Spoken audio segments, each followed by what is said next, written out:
And the promotion mix, as I mentioned, it covers personal selling, sales promotion, publicity or public relations, and advertising.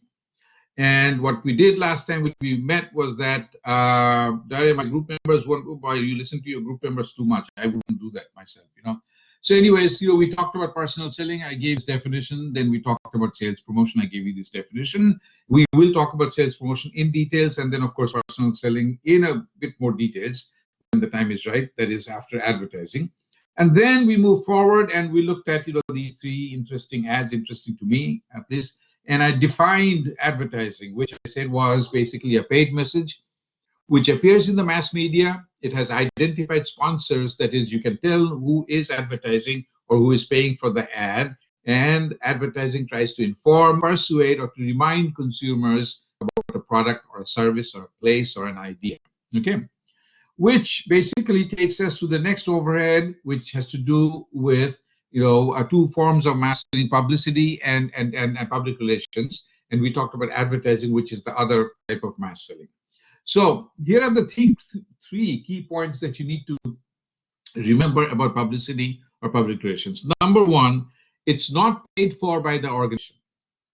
You can argue that, well, in some instances it is indirectly, and we'll talk about it, but generally it's not paid for by the organization, in the sense that the organization, when it advertises, when a firm advertises, it has to pay for that ad. Okay, that's the difference. There is no identified sponsor, which means that the firm is not saying those things. It is a third party, somebody else, a reporter, that is talking about, an issue or an incident or a company, for example. And the third point that you need to keep in mind is that it might have better credibility than, let's say, advertising. So the question is, why do you think publicity might have better credibility than advertising? Why? Anybody? Quick answer? Sir, this is Maulik. Because it imparts the positive perceptions in the customer's mind. It can, but so does advertising, Maulik. And the thing is, publicity actually can be positive, see here, Maulik, and it can be negative. Okay, but good try. I'd rather have somebody try than not try. Sandra, your answer is? Yeah, with publicity, I think with the customer has already tested it, so like it's more like giving and I don't know. You are giving good. I understand what you're saying. Not necessarily, because the thing is, sometimes you haven't tried the product out, but you get to hear about the product or about the company. So publicity can happen before you have tried it out. Okay. So here's the thing. Publicity might have better credibility because it is being done by a third party, a neutral party, not the firm that is actually marketing that product. Okay, so Darren, to answer your question, difference between publicity and advertising. Advertising is basically paid for by the organization that is marketing the product. Publicity is, as you can see, bullet point number 1, right? It's not paid for by the organization. In advertising, you have an identified sponsor. In publicity, you don't have, or you may not have, an identified sponsor. And third, the difference is right here, that in front of you, it might have better credibility because the firm is not saying those things. It is a third party or a neutral party that is saying things. Okay. Now, there are exactly neutral party, negative versus positive publicity. Let me give you examples and then we'll move on. Okay. First, let's talk about negative publicity. There was a time when Toyota received negative publicity for 2 reasons. It's 2 independent incidents. One had to do with basically, their brakes or the accelerators kind of locking up and basically the car going out of control. Okay, so there was this huge kind of publicity, negative publicity about problems with Toyota vehicles, that people actually have gotten into accidents because the accelerator locked up and some people have died, and so on and so forth. What exactly was the reason behind those incidents, we don't know, but in the past, way back when, Audi actually had this sudden acceleration problem, and Audi actually, faced a devastating kind of a situation, because nowadays, if you follow cars, they come in like A3, A4, A5, A7. That's basically the branding that they use. But in those days, it used to be Audi A4000, Audi 5000. They actually changed their branding completely because of the negative publicity. Unfortunately, what was found eventually, but after the damage was done, it wasn't Audi's fault. It was actually the fault of the driver that was creating those problems. So Toyota, regardless of what has happened, Toyota had received a lot of negative publicity, and they overcome basically those negative effects. The second negative publicity that Toyota received had to do with basically how they hired or did not hire minorities for their organization in the US, how they promoted or did not promote minorities in the organization. So they faced basically a discrimination kind of lawsuit. Basically, the idea was that the minorities were not being properly treated in that organization. So if that happens, particularly in this day and age, okay, that's a big negative on a negative thing on the company, and that has an effect in terms of consumers basically eventually even boycotting those types of products. So anytime you have a negative publicity, you have to rectify that situation. You have to correct that situation. It's called brand crisis. Anytime you have brand crisis, you have to basically take care of such crises. Okay. So one way to do that is, and there's ample research in this area, the one way to handle this is basically to be upfront about the problem. If there is a problem, admit that there was a problem, apologize for it, and then tell people what you are doing to rectify those problems. If the problem is not factual, if there's a misperception, then it is your duty to come in front of the camera and basically prove how basically this is false information, and that it hasn't really happened, you haven't really done this thing, and talk directly with the consumers. Okay, never try to avoid the consumers, never try to hide, because in the long run it could be very, very, very costly. Recall could be one way, of course. Yes, I mean, they have done it, there's no two ways about it, but you have to do more than just recalling stuff. You have to face the consumers and apologize if truly that was your problem. Very quickly, two other examples, one more negative and then positive. So this is BP. Okay, it used to be at one time British Petroleum, but I guess an American company bought it, so maybe now it is called Beyond Petroleum or something like that. So BP actually had this huge oil spill in the Gulf of Mexico. Huge oil spill in the Gulf of Mexico, with Louisiana, Florida, that area, right? So there was basically a huge backlash against BP, okay, because they had done so much damage to the environment that consumers basically said, we're going to boycott BP products. We're not going to buy gasoline from BP. So what do? Something bad has happened, and it has happened because of your fault. Of course, you're trying to rectify that by cleaning up, the Gulf of Mexico, doing everything in your power that you can to clean up thing and basically make sure that the environmental damage is minimized. But then you have to go beyond that. What they did was very interesting. They actually ran a series of emotional ads where they had people from southern Louisiana, okay, Mississippi, Alabama, Florida, for example, mainly from Louisiana, and then some from Texas. They went in front of the camera and they said, look, we work for BP, okay? We are a family over here, we have for generations worked for BP, and they have supported the economic environment of southern Louisiana, western Texas, for example. So if you boycott BP, okay, and if BP basically goes out of business, we will end up suffering. That is, your neighbors will end up suffering, your parents or your friends will end up suffering, your relatives will end up suffering. Is that what you want to do? So we agree that, we admit we have made a mistake, but give us a second chance, please. And generally, people are forgiving. So, you have to address these things. So one, public relations or publicity disaster, it's through advertising and other forms of publicity, if you will. Any questions about negative publicity and how it can hit you hard in the pocketbook?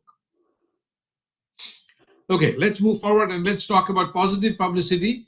So positive publicity, so we'll circle it green and then we'll move forward. So what happened was, one research came out which says, if you drink red wine in moderation, okay, if you drink red wine in moderation, it reduces the chance of your heart attack by a significant amount. So after this news was actually, this was on CBS 60 Minutes, I think, they covered this paper, this study, and they talked about the benefits of drinking red wine in moderation. What happened was red wine sales went up significantly, almost like 40–50%. Okay, and eventually, they took the same measurement 1 year after this news basically was telecast, and they saw red wine sales was still at a 20–25%, a higher level than before. Okay, so yes, the initial big jump was, because of the story, but the consumers actually absorbed the story, and next year, even after 12 months, sales remained like 20 or 25% higher. So what you can see is that one good reporting, one good publicity, and your sales can actually go through the roof. Okay, now, well, what has happened over time is, the bad news is, this study itself has been discredited because people have questioned, basically the data that were used in the study, and people questioned, people said that, well, some scientists did, that the data were fudged, so actually wine does not have as much of a positive effect as suggested by this study. Okay, so who knows what we are getting, what kind of information is coming to us, whether we can trust all these studies or not. Speaking of studies, Pfizer has a vaccine which supposedly is 90% effective, and now this other company has a vaccine which is 94.5% effective. I hope nothing was done with the data, and this 90% is really 90%, 94% is really 94%, because we desperately need a vaccine for this huge headache that we have. Questions? It has better storage. Okay, so that's even better. So I guess, not minus 70 degrees. Okay, so let's move forward and let's look at factors influencing the promotion mix. So this is very important, right? So let me put it this way. All right, so the promotion mix, okay, the promotion mix, we talked about it. So the promotion mix has 4 elements. It has advertising, it has public relations or publicity, okay, it has sales promotion, we haven't talked about it yet except for looking at definition, and we have personal selling, right? These are the 4 elements advertising, 4 elements of the promotion mix. So now, ladies and gentlemen, suppose you have, and I'm going to keep it simple, $100 to spend on promotions. $100 to spend on promotions. Okay? How do you decide how much money to put into advertising, to put into public relations, to put into sales promotion, to put into personal selling? Should we do $25 each? Should we do 50 for advertising and distribute the other 50 amongst the other 3? How exactly should we distribute our limited resources? That is the question that we will answer right now. So we look at factors influencing the composition of the promotion mix. Composition of the promotion mix means how much money should go where. Okay? If the question is, how do we distribute these $100 into advertising, personal selling, public relations, and publicity, the straight answer is, or the immediate answer is, well, we don't know. That's the bad news. The good news is that we can look at 4 different types of factors. 4 different types of factors, and we can have an idea regarding how exactly to distribute the $100 across these 4 different elements of the promotion mix. These 4 different elements of the promotion mix. All right. So we will look at 4 different factors, and then some factors within each of these factors, and see how these factors can influence the composition of the promotion mix. Any questions?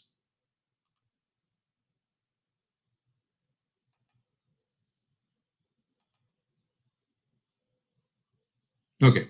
So the first factor you can see over here, it's product related factors. The second factor, maybe 2-3 slides down, okay, we have customer related factors. So first is product related factors. The second one is customer related factors. Third, we have organization related factors. And number four, we have situation related factors. Okay, this is not rocket science. This should ring some bells in your head. So essentially, the first thing that we are talking about is factors related to the product itself, whatever we are selling. Okay, the second thing we'll talk about, customer related factors, those that are buying this product. The third thing is the company. So the product itself, customers, the company, and the environment. Those are the four different types of factors. So here we go, ladies and gentlemen. Let's look at product related factors. There are three sub-factors under this first heading, product related factors. We'll talk about amount and complexity of information. Then we'll talk about product life cycle, and then we'll talk about product type and unit price. So let's talk about amount and complexity of information. Okay, here is a scenario. Suppose you're selling a product which is complicated to understand. Let's say it's life insurance products. And essentially, you need to give a lot of information to the consumers, so that they can understand what the product is all about and make an intelligent decision. So a lot of information needs to be given, and it's very complex. The nature of the product and the information is complex. Okay. Given that, which one of these four elements of the promotion mix would you emphasize? And the key word is emphasize. I'm not saying you ignore everything else, but which one would you emphasize? You have to give a lot of information, and a lot of explaining needs to be done because it's complex. Which one of these would you emphasize? Somebody very quickly. Personal selling. Yes. So personal selling. You're exactly right. Personal selling. All right, Suman. So good. Okay. So see how we are progressing. Basically, you ask the right questions, all of a sudden the right answers kind of pop up. Now, it doesn't mean that if you're an insurance company like MetLife, you'll never advertise. Of course, you're going to advertise. If you don't advertise, on TV, magazines, for example, people won't even know who you are. Top of the mind awareness will be zero, and that doesn't help. But when it comes to really, selling the product, you have to devote a lot of resources to personal selling. So you should emphasize, and I keep emphasizing the word emphasize, personal selling. Now let's look at product life cycle, and then we will come back to product type and unit price, but let's move forward. Now the product life cycle gives us some general idea as to what is happening to the product within its life cycle and what we might have to do. So you might not get very many specific answers, but it helps to look at things also from a general perspective. But number C will again give you specific answers. So here we go, product life cycle. So ladies and gentlemen, there are four stages in the product life cycle: introduction, growth, maturity, and decline. Introduction, growth, maturity, and decline. Okay. So in the introduction section, and this is in bold, your main goal is to inform the consumers about your product. Likewise, in the growth section, or in the growth stage, your main goal is to differentiate your product from the other products in the marketplace and convince or persuade the consumers to buy your product over other products in the marketplace.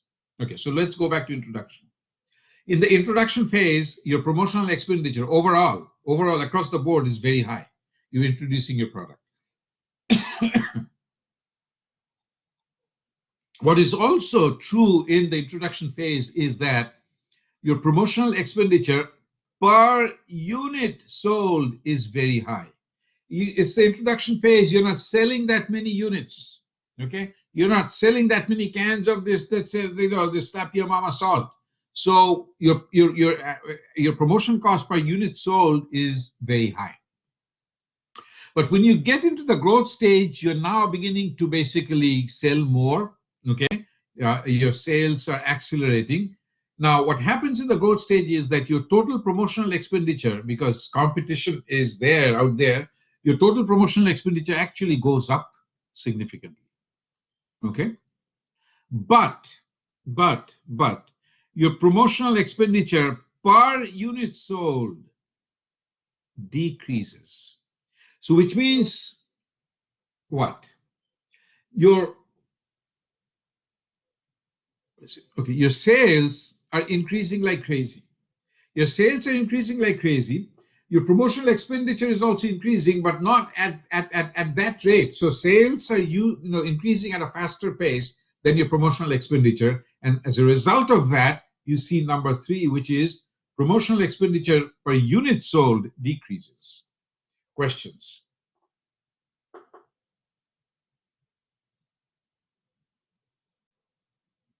Okay, good.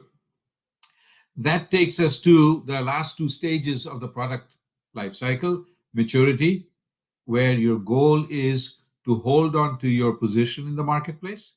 And then in the decline phase, where your goal is to just remind people that, hey, we still exist.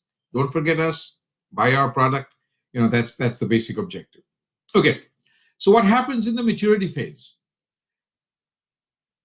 Number 2, your promotional expenditure now is at the highest level because competition is at the highest level. So in the maturity phase, promotional expenditure is at the highest level. And this is the phase that, now this is generally speaking, this is the phase where advertising dominates the promotion mix. This is the phase where advertising dominates the promotion mix on the average.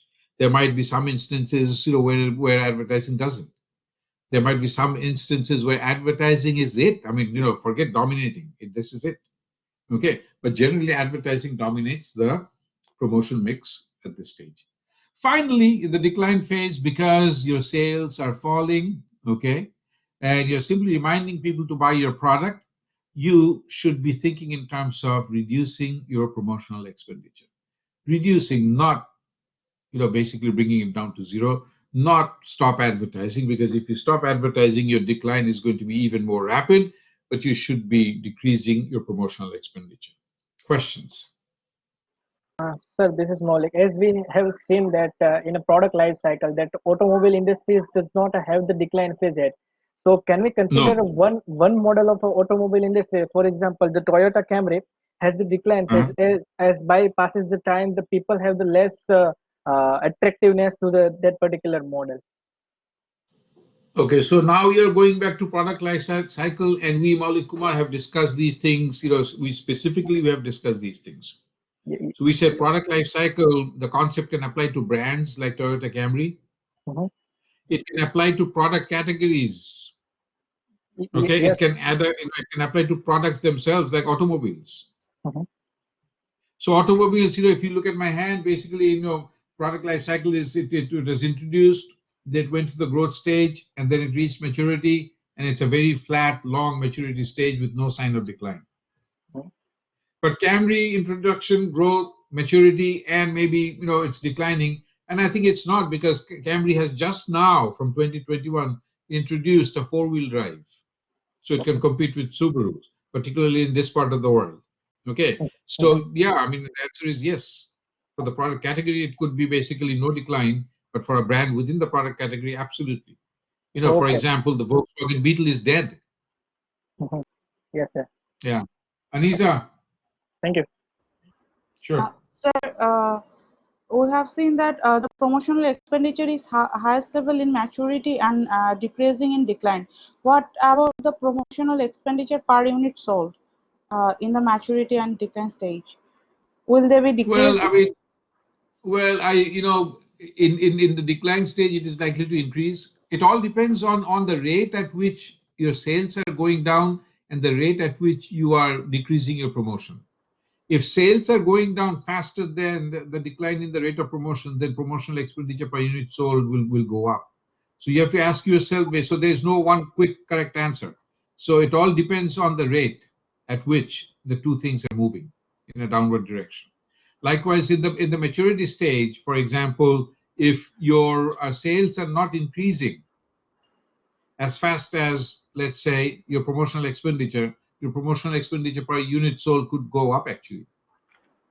Okay, but then if your sales are also increasing at a rate faster than, let's say, your promotional expenditure, it might not go, it will not go up, not might not. So it all depends. But in the growth phase, by definition, we know that the sales are rapidly increasing, and promotion is also increasing. but usually promotion cannot keep up with the growth in sales. That's why your per unit expenditure kind of goes down. Okay, sir. Thank you, sir. Yeah. Okay. So let's move forward and let's look at 1C, which is effect of product type and unit price on the promotion mix. Okay, again, everything is right there in front of you, so there is no kind of, I guess, suspense or secret over here. So what we have over here, basically, product type, okay, consumer products, industrial products, and unit price, okay, and unit price, we have expensive products, inexpensive products. So now you put them together, and what you have over here is when you have consumer products that are inexpensive, essentially you emphasize advertising. If you had to add another thing in this box, it would be sales promotion, like sale ads, coupons, and stuff like that. Whereas when you have consumer products that are expensive, like cars, you emphasize, and I keep emphasizing the word emphasize, you emphasize personal selling. If you had to add other things, you can add advertising, you can add sales promotion, but I have listed over here the elements of the promotion mix that you should emphasize. For industrial products, though, generally speaking, what happens is you use personal selling regardless of whether it is an expensive product or whether it is an inexpensive product. Okay, so now you see how important personal selling can be across a variety of domains. Questions? Very good. It's clearly, I guess it's pretty easy to understand given this little figure. So let's move forward and let's look at the second factor influencing the promotion mix. So what is that factor? That factor is basically customer related. So we'll talk about two customer related factors. We'll talk about buying decision, and then we'll talk about characteristics of the target market. So again, let me put down the four elements of the promotion mix over here: advertising, publicity, sales promotion, and personal selling. Okay, all right. So let's look at buying decision. So we'll just talk about two buying decisions. One is complex decision making. Lot of involvement, a lot of thought has to go into the decision making process. We have to understand what's being, basically shared with us, the information, etc., etc. Complex decision making. The other is routine decision making. That is, you go to the vending machine, you put in your dollar, and you basically get your, Coke or Pepsi out. So, folks, if we are facing a complex decision making situation, which one of these elements of the promotion mix would you emphasize? Personal selling, and that is exactly correct. Okay, so you would emphasize personal selling and then others are secondary. On the other hand, when it is routine decision making, which would you emphasize?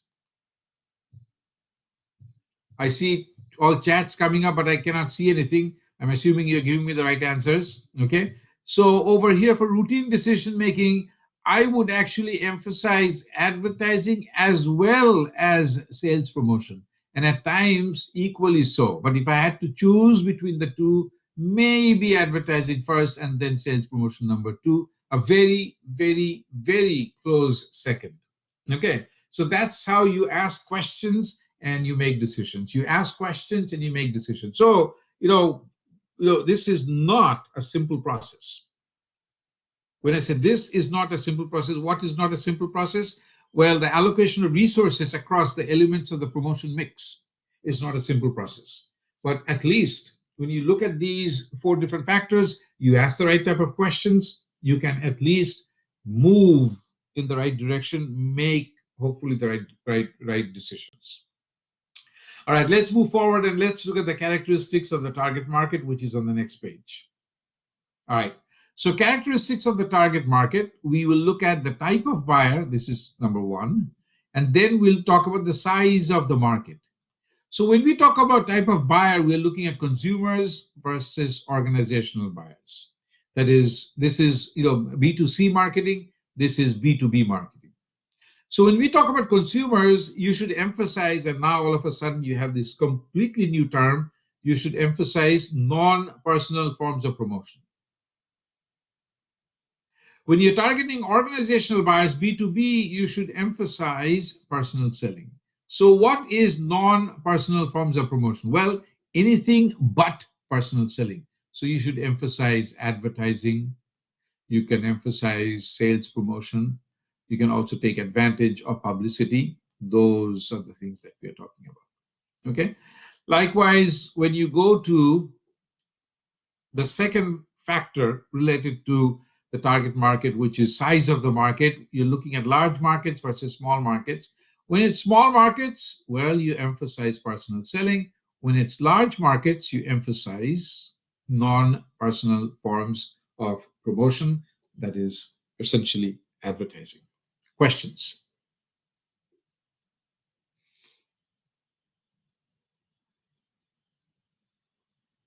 Good. So let's move forward now and let's look at the third factor, which is organization-related factors. So we'll talk about marketing strategies and then we'll talk about branding strategies. Marketing strategies and branding strategies. Okay. Push versus pull marketing strategy. Any idea what this is?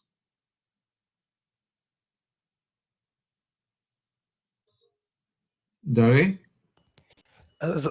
Sir, sorry, I have to draw you back a little bit. When you were talking about the size of markets, you said for large markets, non-personal selling should be considered. Mm-hmm. So, I remember the last example you gave in the previous class. You were talking about advertisements in World Cup, and you encouraged personal selling per per. Say it again, advertising in? You said you emphasize. I said you emphasize on personal selling for um large World Cup audience, like per audience or something. So I was just No, trying to. I'm not getting the word after large. Large what audience? You said for the large markets, like the large Mhm. market size, the last time you were referring to World Cup Yeah. matches. So you encouraged the use of personal selling based on No, per I don't think I said application. for large markets you use personal selling. When did I say that? Oh, I was just saying, I was referring to the last class when you were referring to the number of audience, like World Cup in World Cup scenario, you usually have a large number of audience that come around for to watch the match, and you were trying to encourage the use of personal selling or something. No, no. I'm not getting your question, but I did not, say that when you have a large market, use personal selling. That would be counter to what I just said 2 minutes ago. Okay. When you large market, to reach the large market, you have to use advertising, mass selling, not personal selling.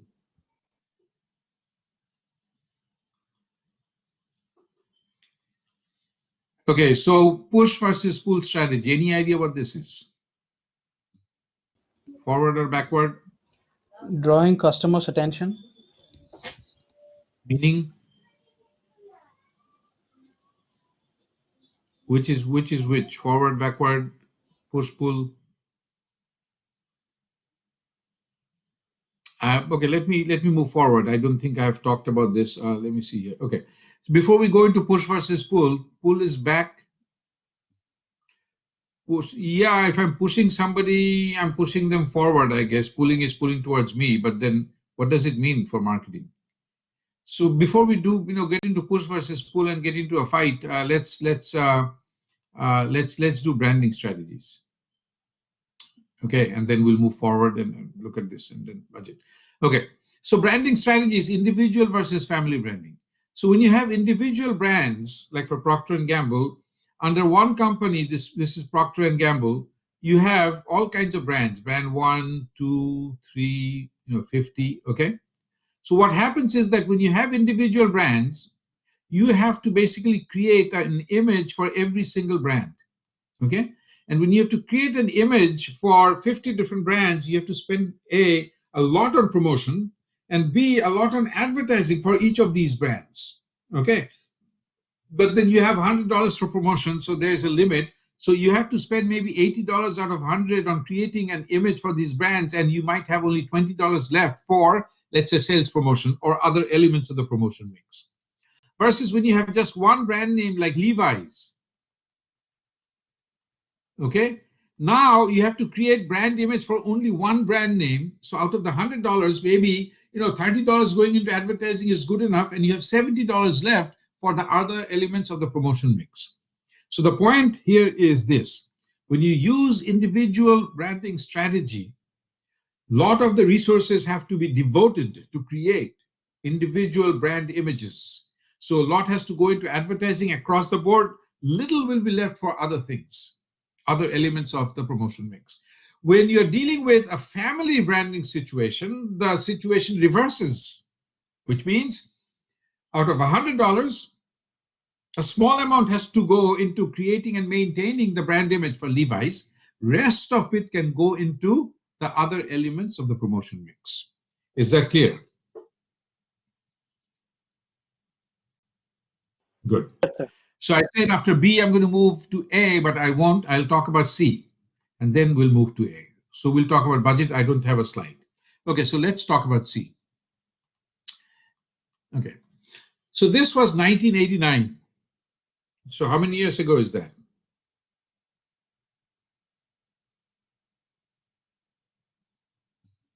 Many years ago, let's say 31 years ago. Okay, so 1989, okay, and that would be 18 years after Bangladesh became independent, okay. I got, basically a note from my old dean. I was a young assistant professor. I know somebody thinks I'm 76, I was 67 at that time, young assistant professor. The dean called me to his office. So as a young assistant professor, when the dean calls, you just kind of, run. Now things are different, right? So I go there and the dean says, can you help us? Us means the dean was there and this, kind of elder lady was there. So I said, sure. I mean, the dean is asking for help. You say, no, you don't, not at that age. So I said, what do you want me to do? I said, well, this lady, her name is Lily Gallagher. She has started a nonprofit organization. It's called St. Elizabeth Foundation. And she needs your help because she needs to kind of promote her organization and she needs your help. So I said, fine, I'll do that. And what I'll do is basically I was teaching an advertising class at that time. So I said, I'm going to, basically use this as a class project. This was fortunately at the beginning of the semester. So what I did was essentially I held a competition in class across the various groups, and they had to do a real life project.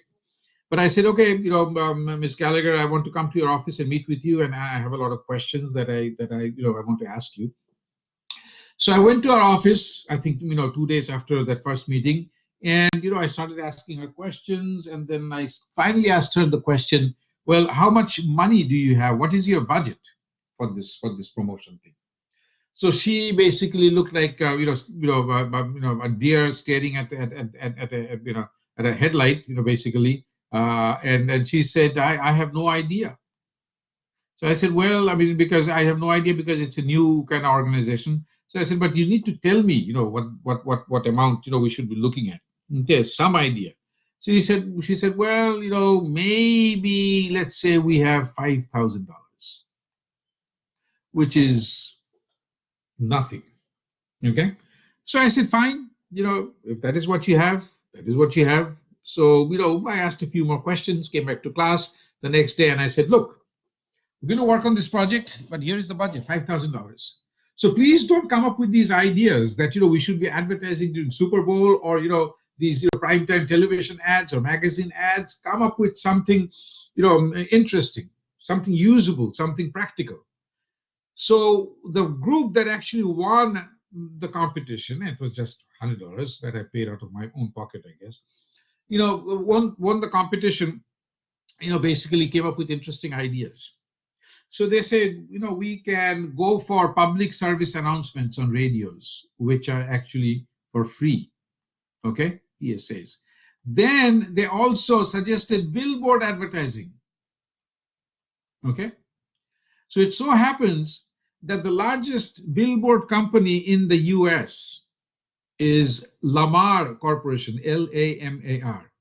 And of all places, it is based in Baton Rouge, Louisiana, where I used to be, where this previous university is. So they actually talked to these people and they got donated billboard space. Okay, and the ad that they came up with was very interesting.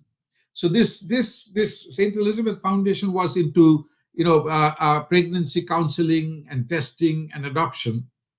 And the billboard basically read, it was kind of pinkish in color, and it said, pregnant, alone, confused, or scared, something like that, please call 1-800 blah blah blah St. Elizabeth Foundation.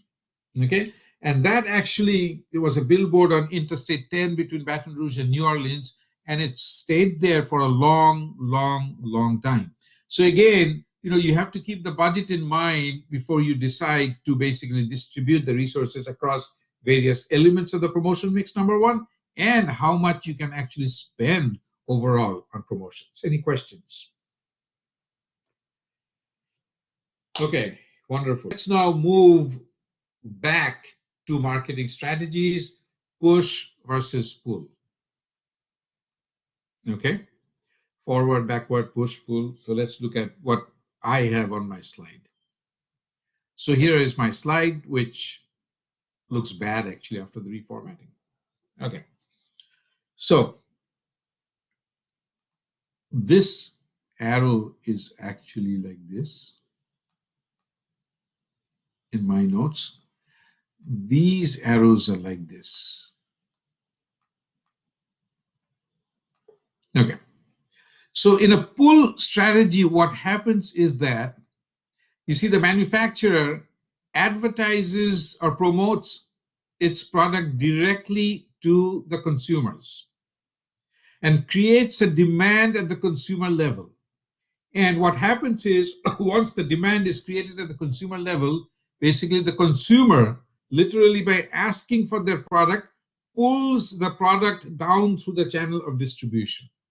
That is, the consumer approaches the retailer, who approaches the wholesaler, who approaches the manufacturer, and the product is pulled down through the channel of distribution. So let me give you two examples, and then we'll move forward. Levi's, this particular brand, also has another brand called Dockers, Dockers. Okay, they actually make, usually pants, but they have other things like jackets and shoes and all these things. And I, for example, wear a lot of Dockers, products.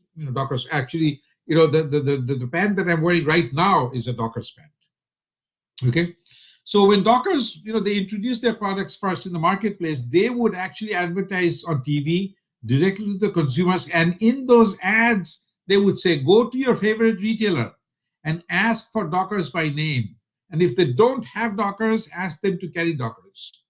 And trust me, when a lot of consumers are coming in and asking for something, the retailer's flags will go up, they'll listen to the consumers, and eventually they'll start stocking that particular brand.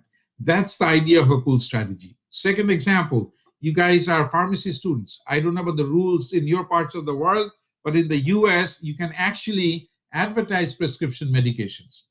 And they routinely do that. The manufacturers, they advertise directly on TV to the consumers, and they say, next time when you visit your doctor for blah, blah, blah, ask for this particular medication by name. Okay, and you can actually ask for medications by name. You can suggest things to the doctors over here, and then it's a perfectly kind of very open process. Now, what happens is, oftentimes if you opt for branded medication, your co-payment is higher than when you opt for example, generic drugs. But it's your choice over here. I normally take generic drugs, and for some of the medications that I take, it's basically free. Okay, so this is the idea of pull strategy. Questions?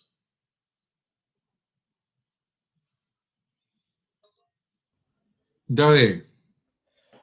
All right, sir. So the pull strategy. So I was going to ask that what happened, what will happen in case of the retailer and wholesaler? What exactly would they be doing in the chain of distribution?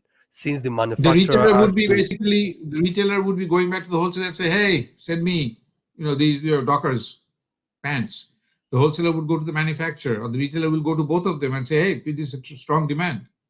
Supply, supply, supply. And the Okay, supply chain opens up.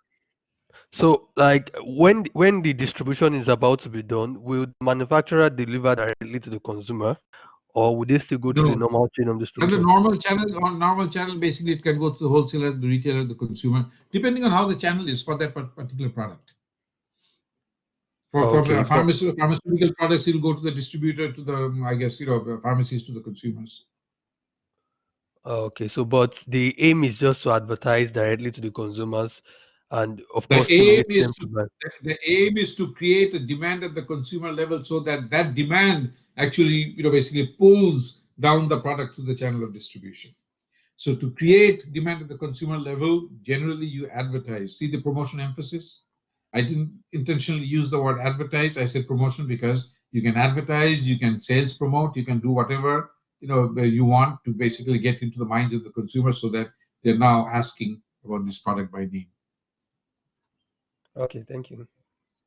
All right. In a push marketing strategy, what happens is that the manufacturer basically gives a huge incentive to the wholesaler to carry its products. The wholesaler pushes the product to the retailer, gives an incentive to carry its product, and the retailer then basically sells it to the consumer, gives incentives. Now, very simple, but one thing let me point out. I have discussed, as I usually do, I've discussed these two strategies in isolation. I've talked about pull strategy, I've talked about push strategy in isolation. Oftentimes they are used in conjunction with each other. People use a combination strategy, but I have talked about these separately so that it's easier for you to understand what a pull strategy is, what a push strategy is. Dare, quickly. Oh, sorry, I forgot to lower my hand. Okay, good. All right, so let's move forward. Do you have any questions? So now we'll look at situation-related factors. Okay, so situation-related factors, two factors. One is visibility of the firm, and the other is competitors' actions. So here we go. Again, the suspense is gone because you can see these ads. Competitors' actions. McDonald's takes out an ad. It says $4 is done, because that's how Starbucks coffee costs.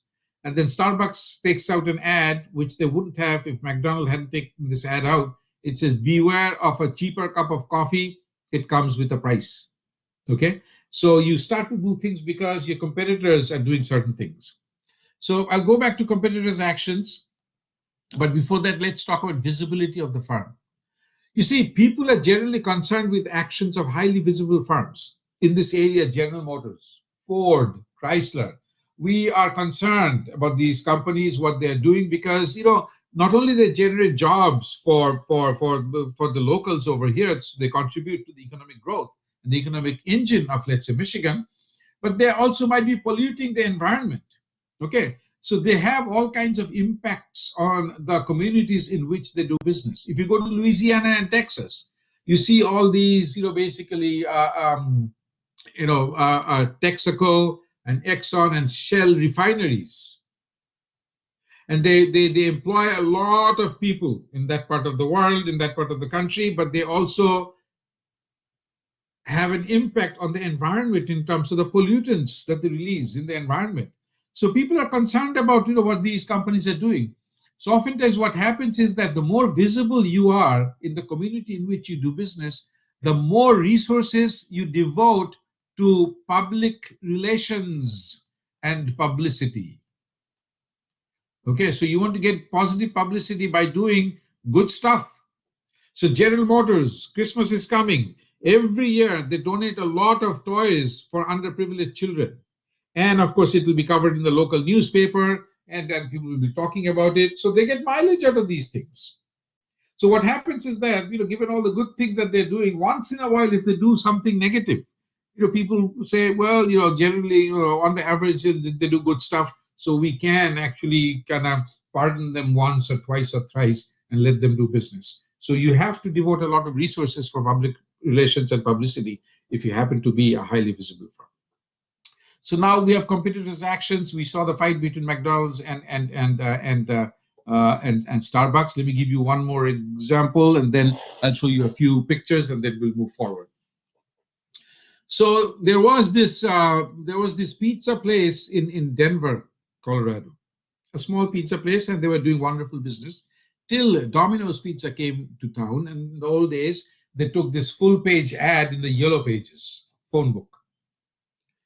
So of course, Domino's, national chain, people were basically lining up outside of Domino's, not lining up, but they're going to Domino's. And this small business, basically, they started to struggle a bit. So they came up with this idea. So Domino's took out this ad in the Yellow Pages, full page ad. So the small business took out an ad in the local newspaper and said, look, next time when you come to buy pizza from us, if you bring the full page ad, the Yellow Pages ad for Domino's with you, we'll give you a pizza for free. So people basically ripped their book, the Yellow Page, took that ad and went to this place and got their pizza for free, the second pizza for free. Okay. What happened in the process is that most of the ads, Domino's ads from the Yellow Pages were gone. So people in those days didn't know the Domino's phone number. So they basically, Domino's advantage was kind of wiped out. Now, is that ethical? I don't know, but this was done. So sometimes you do things, you spend money, basically to counter what your competitors are doing. One more example. So there was this hair cutting place, a salon. Okay, basically an expensive place in those days. They would charge like $25 or $30 for a haircut. $25 to $30 for a haircut. Okay. A few doors down in the strip mall, in came this, I don't know if it's Fantastic Sam's or Supercut or one of these, I guess, inexpensive hair cutting places. And they hung a sign outside their shop or salon saying, we give $8 haircuts. We give $8 haircuts. So $30 here, $8 over here, right? If you're like me, okay, what's the difference between a good haircut and a bad haircut?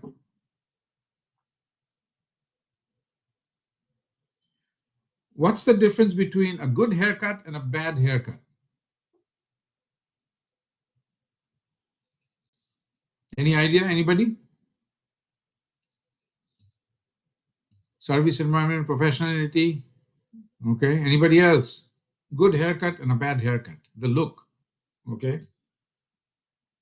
If you like it, all right. All right. Good. Good answer. So let me tell you my kind of idea about this. To me, what do they want on the customer? Okay. All right. To me, the difference between a good haircut and a bad haircut is 7 days. To me, the difference between a good haircut and a bad haircut is 7 days. After 7 days, I look just fine.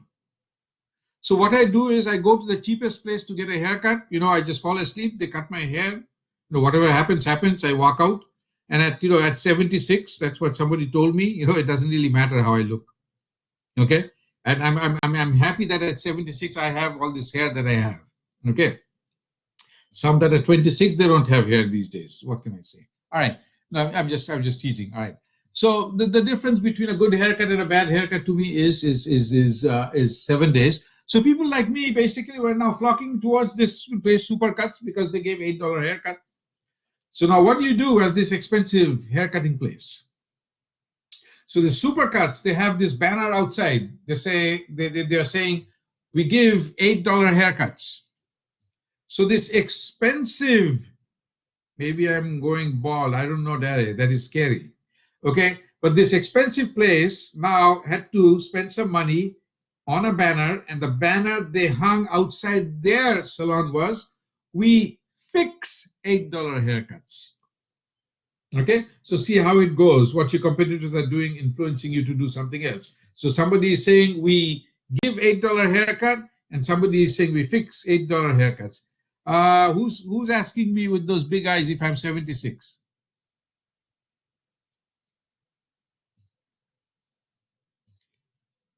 Somebody in your class told me that I was 76.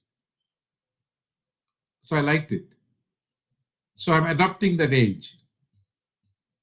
Yeah, you look 76. Yeah. Okay.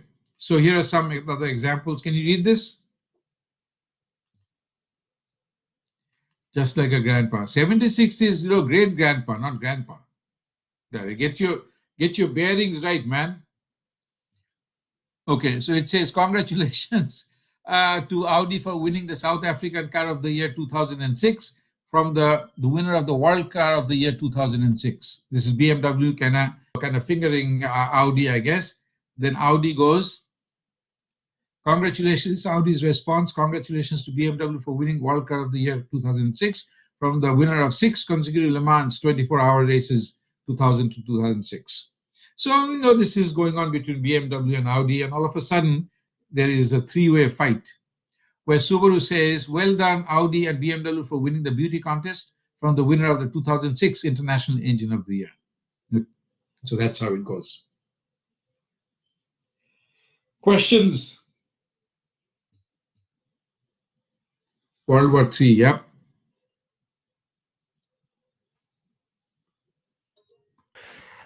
Dare, what question do you have? Don't ask me if I'm really 76 or not. I am. No, I was going to ask about the illustration you gave just now. You were talking about BMW and Audi, congratulating each other about winning World Cup. So what's the correlation? I don't understand. They are not congratulating each other. Okay, maybe I missed the point. So what exactly is it? I mean, if I say, you said, you're going bald, and if I say, hey, Dare, congratulations for losing your hair, is that congratulations? So that is what is going on over here. Okay. So it's sort of Okay. sarcastic. Yeah, they're basically needling each other. So, Oh, okay. yeah, you have to learn these things, man, how to insult people without insulting them. That's interesting. That's when you come to a 76-year-old guy with all the life's experience. But I can teach you this. how would that influence their marketing? The marketing environment, like the promotional environment. How does it help them? It doesn't influence the promotional environment. What I'm saying is that competitors' action can actually influence you to do certain things. If, let's say, Audi didn't start this or BMW didn't start this, I don't know which one was the first one. The BMW didn't advertise that way. Audi wouldn't have responded. Or is it acceptable for one company to call out another company, in such Sure. a sarcastic manner or something? Yeah. Why not? Okay, It's so a free if tomorrow, market, man. if They're not tomorrow lying. I mean, they're just saying that they know there's no lie over here. okay, so if tomorrow I have a complaint, so I can call out the company to say, oh, you're not doing so. Yeah, I if it call is out factual, sarcastic. yeah, you can. Oh, Yeah, you okay. can. Yeah, you cannot lie. You can take it to court. Okay. Oh, okay, no problem. Yeah. Okay. Any other questions?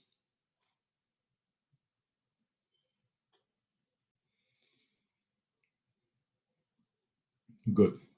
So now let's move forward and let's look at a very important slide, okay, which basically depicts the marketing communications model.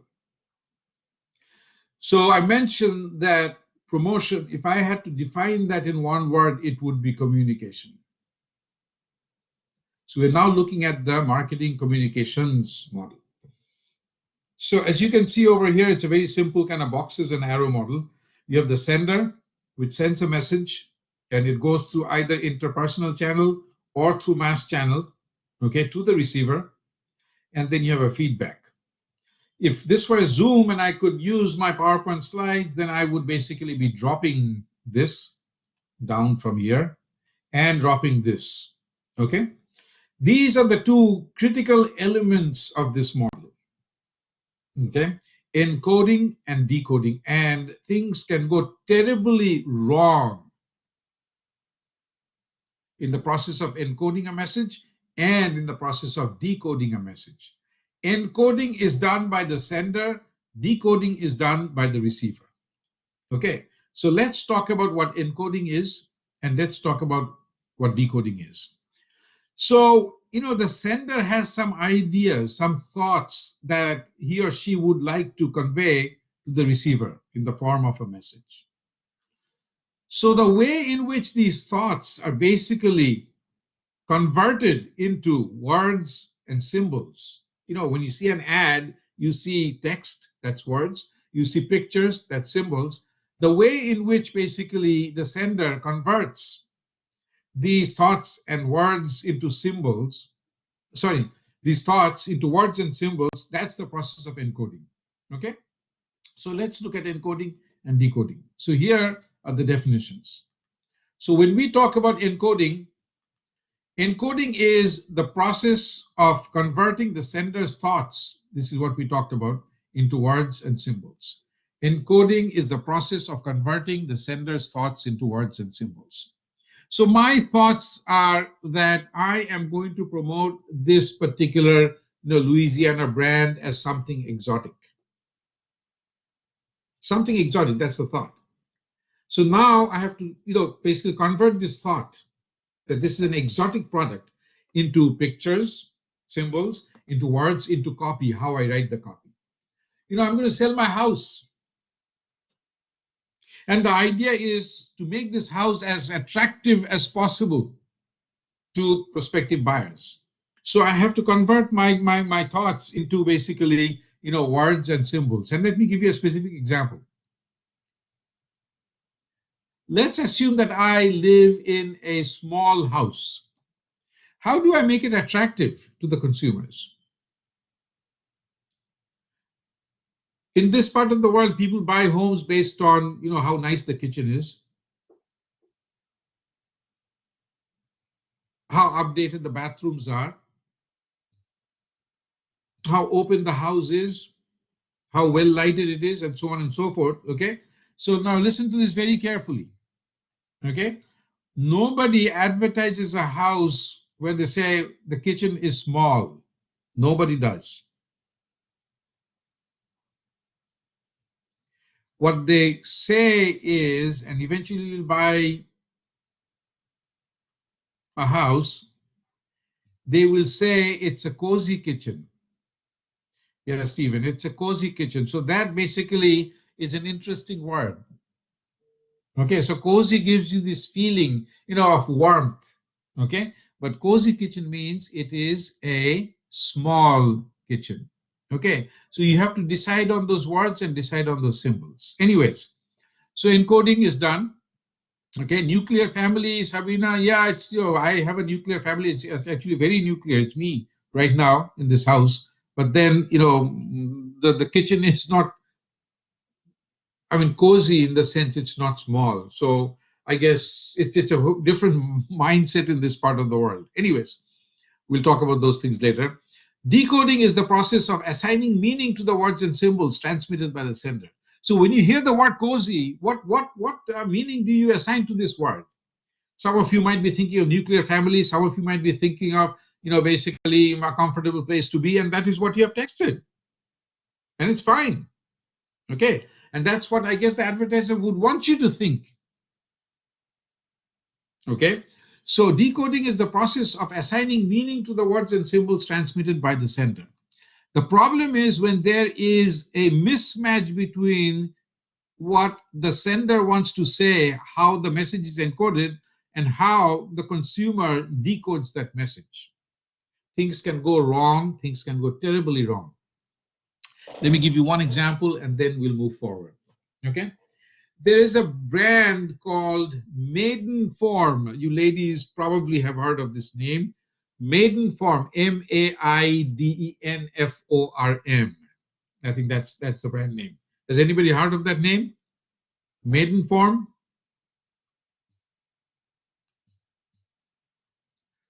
No. Okay, once you come to this part of the world, you will hear that name. So Maidenform, you can look up, they basically make lingerie products. They make lingerie products, okay? So in one of their ads, actually, they showed women in position of power, engineers, scientists, doctors, lawyers, wearing their products. So the idea behind that advertising campaign was that women in position of power choose our brand. Okay, but when the advertisements were actually shown to the target audience decoded the message very differently. They actually saw that, or they actually not saw, they felt that these women in these ads basically were being used as sex objects, and they didn't quite like it that way. Okay, so you see, nobody was right or nobody was wrong over here. The company wanted to send a message which was women in position of power use our products, and they actually use real life lawyers and doctors and scientists basically sporting their products. But then it was viewed, it was perceived, it was decoded completely differently, and essentially there was a negative reaction. Okay, so they had to go back, the company had to go back to the drawing board and redo their communications, redo their advertising. Okay, so this is very, very important thing to understand. Basically, one is the concept of encoding, second is the concept of decoding, and the problems that you can have when basically the message is decoded in a way which is different from how it was encoded. Any questions?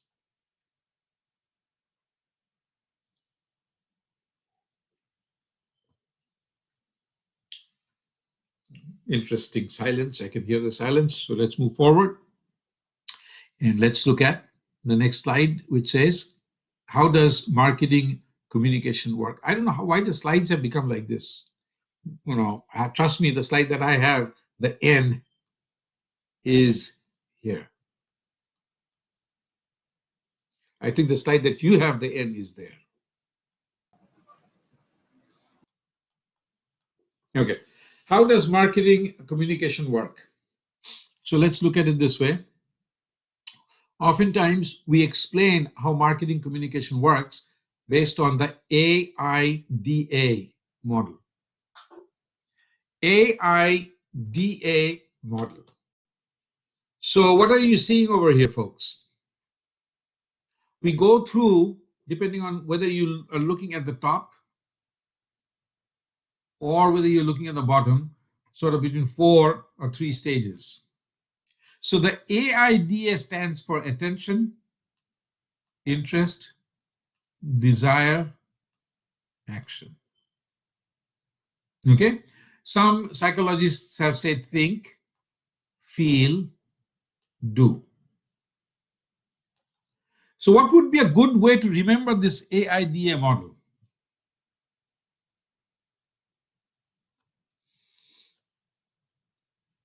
Can anybody help me? So well, let me tell you the best way to remember this. So Dare, you there? Yes, sir. Yes, sir. Sorry, what's the question? I didn't get. You didn't even get the question? No, I didn't. I was trying to process the information. I was looking at the chat. Man, you're making me sad. No, sorry. So the If you could come question again. is, how would you remember this AIDA model? Except trying to kind of, go back and forth and go like AIDA, attention, interest, desire, action. What would be a good way to remember this? I think it reads the same forward and backward. From what Okay, I can so that see. is too technical for me. So let me use you as an example. So other day I asked you if you have a girlfriend, right? Okay, yes, you did. And you said that you're looking. Yeah, I don't mind. Yeah. I mean, yeah. So yeah, okay. So here is the thing that so everybody's enjoying this thing. So because you're looking, eventually you'll be paying attention to somebody, a few attractive ladies, right? Okay. Not okay. I mean that is normal, right? Yes, yes. That is what I did when I was 26. Now at 76, it's all like blurry and gray. I don't see anything. Okay. That's why my slides are so colorful so that I can at least tell what is going on. Anyways, okay. Oh. So it's all cataract and all that. Okay. Anyways, so you're going to pay attention, All and right. then you might end up being interested in one. Correct? Yes, yes. And then you might grow some feelings and you might want to really get to know her, sort of, introduce yourself, right? Yeah, And yeah, if that's that is true. the case, if the desire reaches that level, you basically act on it. And yeah, Flame, Sigma knows Yeah. all about these things, right? So you send, you send a text or you send a message, you call. I mean, in this day and age, man, you guys are Yeah. lucky. You have Early this morning, gadget. text, those You love have this in messages. front of you, with you, and you just kind of text and it's done. Maybe I'm just not getting something right. Who knows? No, you will get something right. No question about this. Start paying attention and then start developing interest. And then desire will Oh, happen and then action will happen. but In I our mean, days, I it think used to be different. There was no cell phone. MMB courses are taking a lot of my time. I'm not getting, so much time to really pay attention to people. Yeah, Sandra. I mean, you told me she's taking, so I don't expect. Well, Sandra is matchmaking over here, sister, brother, I don't know what's going on. But, it's Ghana, Nigeria, international, I guess, marriage market going on over here. Anyways, so basically what we have here is, this think, feel, do stage. So attention, interest, desire, and action. These are the four stages of the AIDA model. So if you remember, Dare, this example that I gave you and the rest of the class, if you remember the Dare example, as I call it, on the exam, you should not miss this question at all. Okay, just think about Dare, Okay. you're going to have an answer to this question. Anyways, so let's Oh, move great. forward. We're going to skip this slide and move forward to some examples. So, folks, attention grabbing.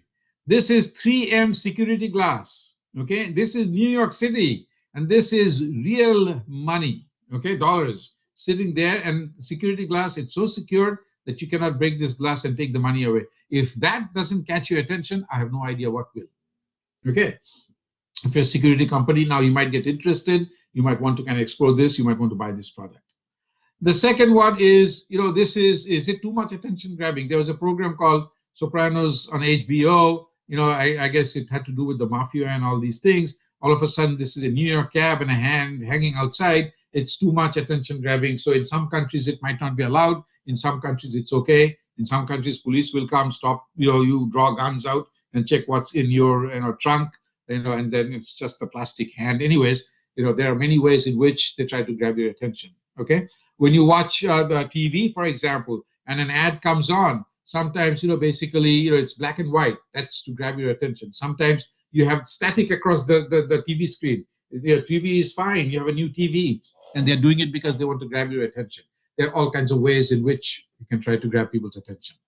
All right, from attention to interests, for example. And is there anyone in this class who knows German?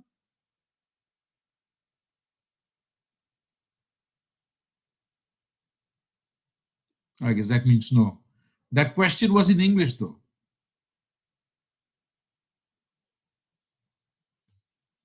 No. Okay.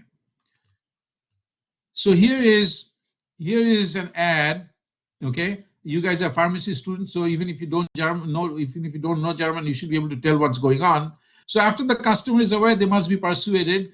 The customer must want to further investigate the product or service. So this ad says what?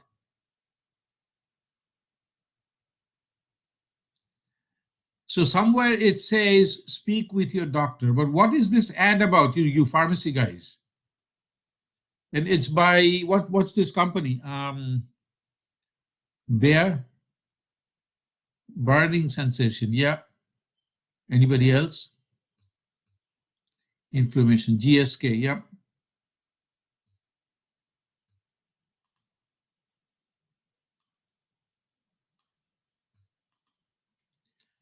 Now 6 chat messages. I cannot tell. Right? Any idea? You can speak up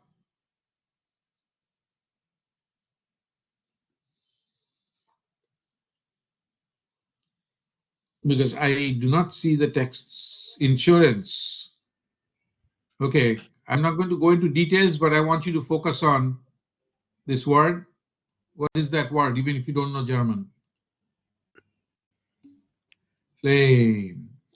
And what is this word, even if you don't know German?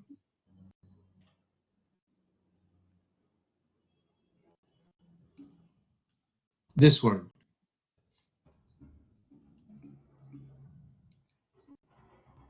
Yes, but what kind of problem?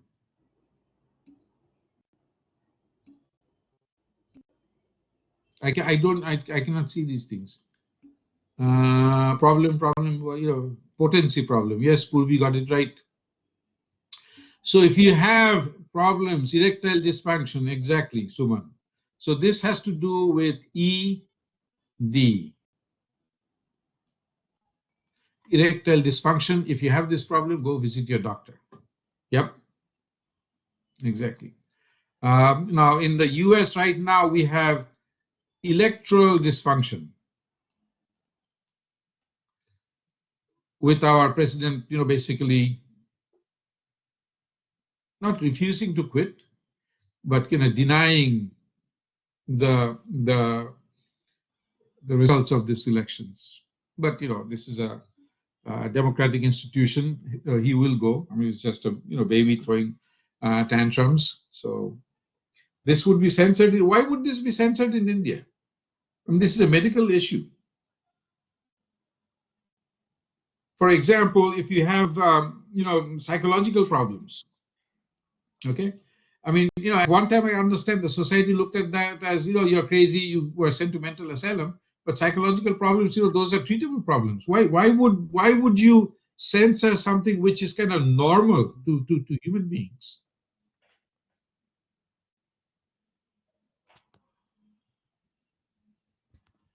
Any idea?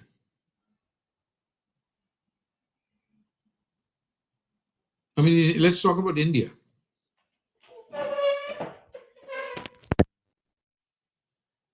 Anybody from India with any knowledge as to why this would be censored? Or would this be censored in India? Do you know?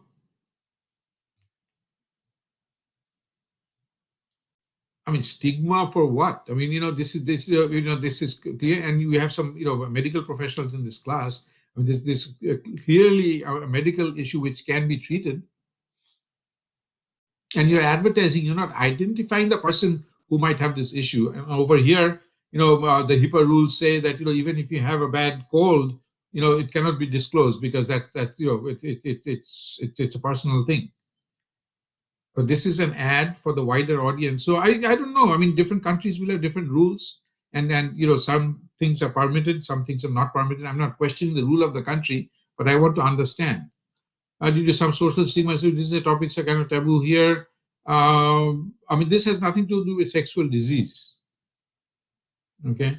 Muslim countries have some limitation on ads. Yeah, I mean, religion can play a role. I'm not going into that direction at all. But India being basically a secular country, I just want to know what the rules, regulations, restrictions are. And and it's fine if they have certain rules and regulations. Like this ad for Axe deodorant in India, they said, you cannot run this ad because it's too sexy.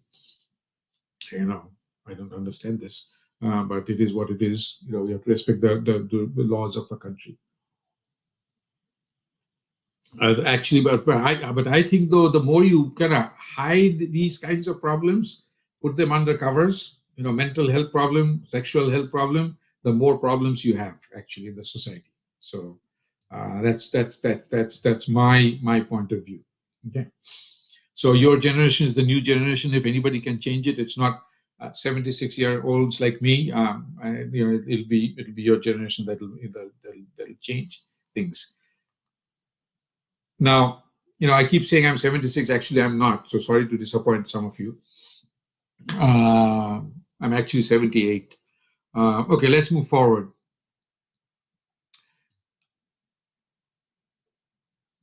Okay, Daria, yeah, that's what I said, but I answered that question. Okay, let's move forward. So from, I guess, interest to desire, like from I like it to I want it. So you basically, want, your product to be on somebody's shopping list or wish list or shopping cart and so on and so forth. And then of course, here are some examples: desire to persuade, AT&T and Sprint. Here is Verizon and T-Mobile saying, hey, we're better than these two. Okay. Sandra is saying, wow to what? I don't know. Okay, let's move forward. Again, this BMW thing, it says, no, this is now Audi now, sticking it at BMW. It says, your move, BMW, the entirely new Audi A4. So I want you to kind of focus on this do not enter wrong way, this particular light post. And here we have another picture.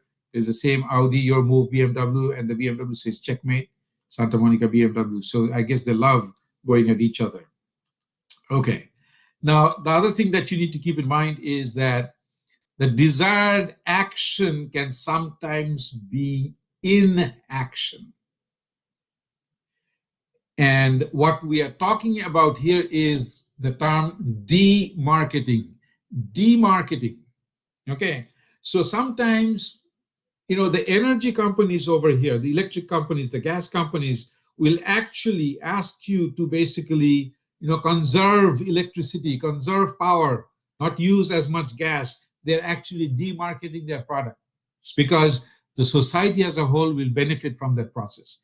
In this case, action is inaction. What they're saying is, drunk driving and buzzed driving, okay, they basically are the same, whether you're drunk or whether you're buzzed, under, the influence of drugs. Basically, it's the same. You are going to kill people. You're going to end up killing yourself. Do not engage in this type of behavior. Any questions?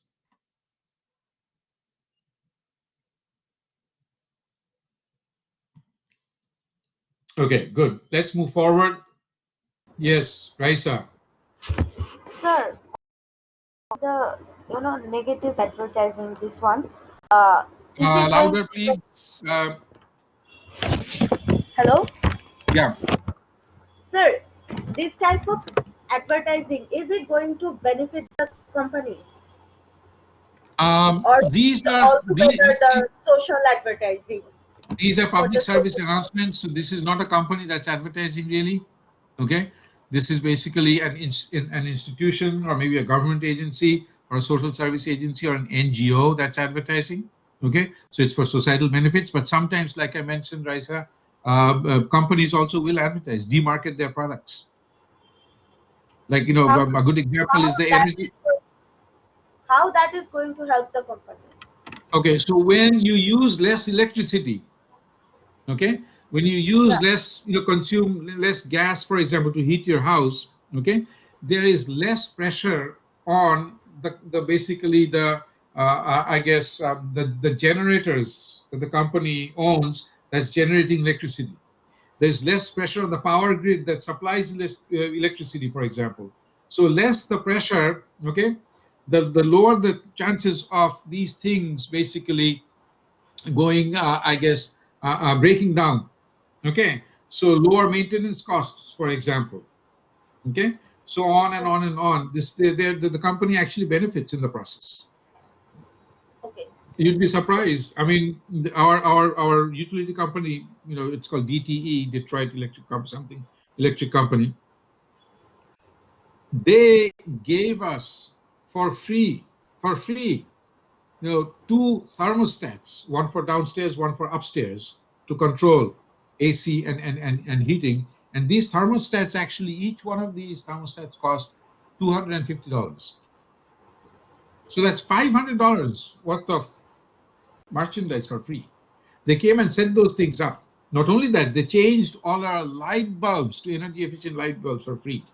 Not only that, they actually changed, the thing, the attachment in front of our faucets, in the sinks, in the bathroom. They changed our shower heads to basically, make sure that the water flow is reduced and we conserve energy and water. Everything for free. Are they crazy to spend that kind of money? No. Because in the long run, they're going to benefit. They have to spend a lot less on maintenance of the equipments.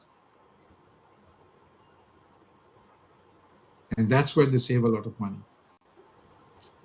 And of course, there are other reasons, but that's about it. Okay, anything else?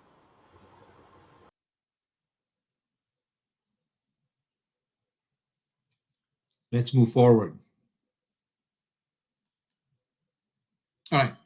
Now I want you to put the manager's hat on and let's look at promotion management. So when we look at promotion management, all right, let me see here.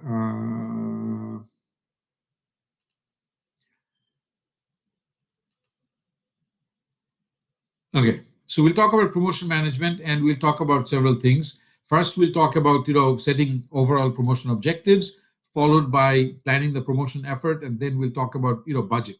So I don't know if we can get to budget today. We'll see. It is already, what time is it? 9:44, 6 minutes. So let's see.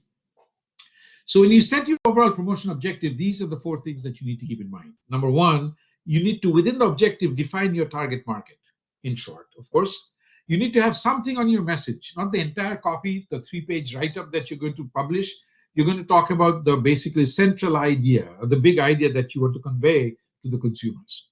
You want to have some quantitative benchmarks, some numbers against which you can measure your performance. And of course, you need to specify the time period in which you want to achieve those objectives.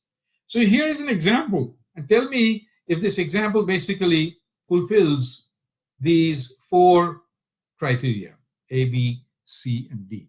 So let's look at it this way. All right, here's an example of an objective. Our objective is to establish LSU, Louisiana State University. That's where I used to teach for 16 years before I moved to where I am right now. EMBA program, which is Executive MBA program, as the best value for the money in 90% of the corporate managers in the United States, or Southeastern United States. So let's look at those four things that we have to have in the statement of objective. What is missing over here, folks, from those four things? Time, exactly, Purna. So that is the right answer. So let's talk about those. What's the definition of the target market? What target market are we looking at? We're looking at corporate managers in the Southeastern United States. That's your target market. That is number A from the last slide. Then number B was message. The message is best value for the money. That's your message. Okay, so that's B. C was quantitative benchmark, 90%. This is your quantitative benchmark, that's C. And D was time. D is not here. So it is an incomplete objective. Okay, so let's move forward and let's look at what we have next, which is planning the promotion effort. Whoa, that's a lot of stages. First of all, you need to decide on the promotion mix and you need to decide on the specific objectives. Then you need to assign responsibilities, coordinate work sequence, plan for the feedback. Stare at A. Have we done this?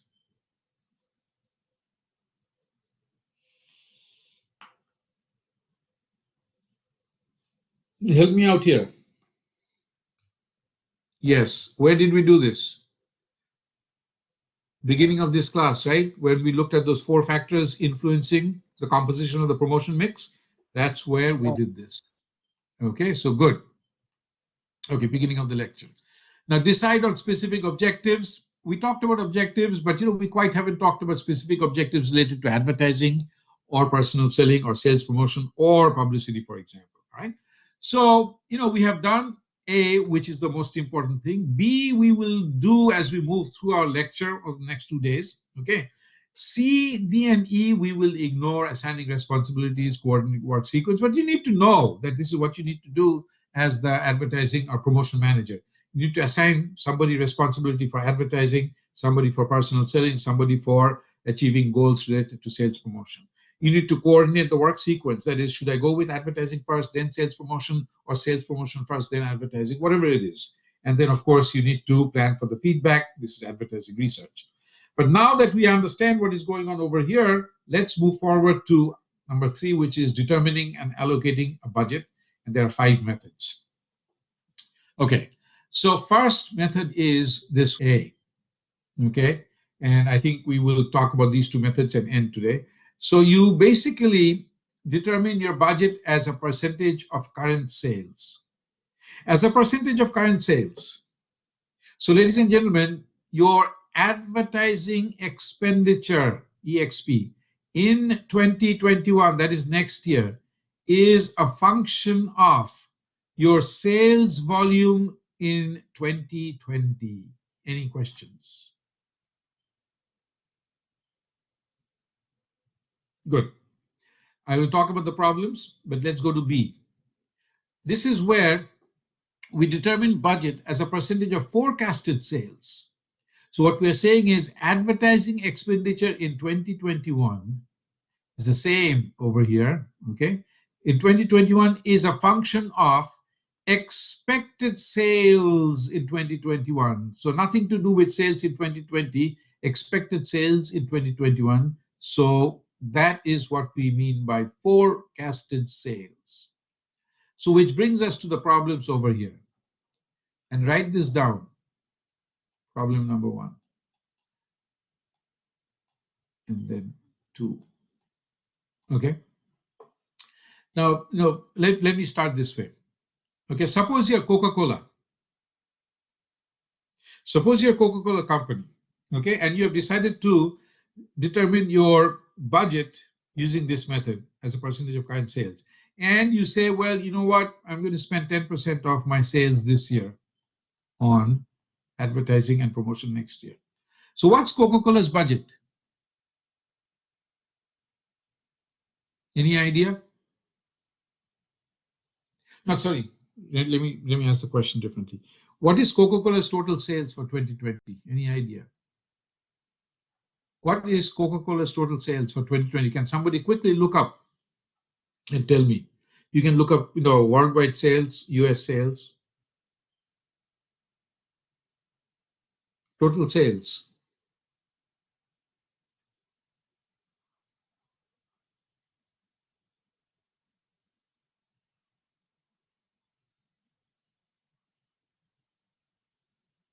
Can you look up quickly online?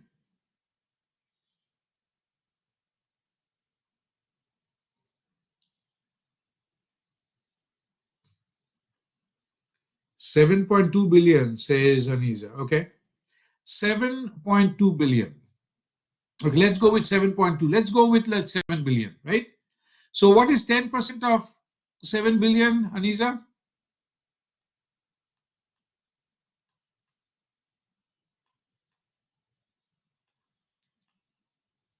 700 million, correct? Do you really think Coke needs to spend $700 million on advertising? Do you really think Coke needs to spend $700 million? Answer is no. So write down the first problem.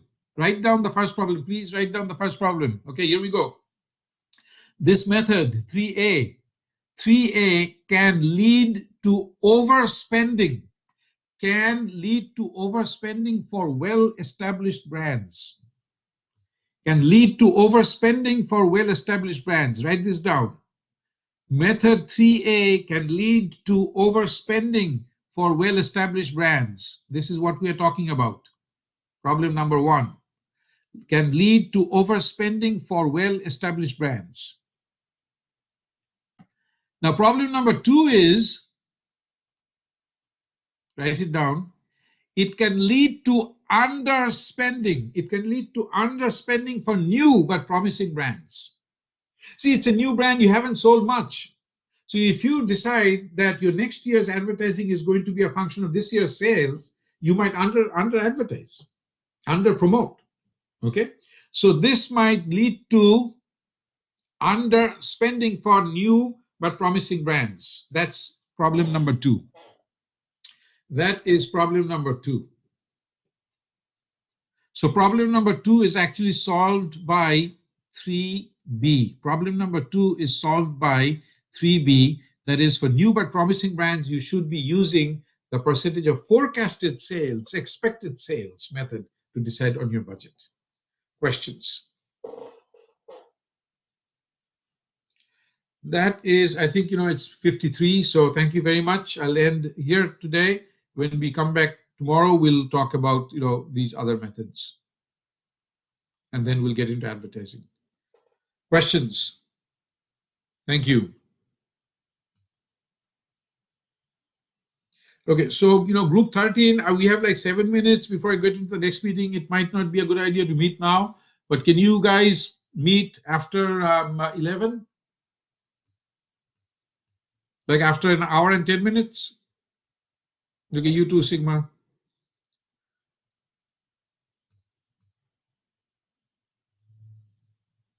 Thank you, Sandra, for Thanksgiving. I hope I can travel to New York. Yes.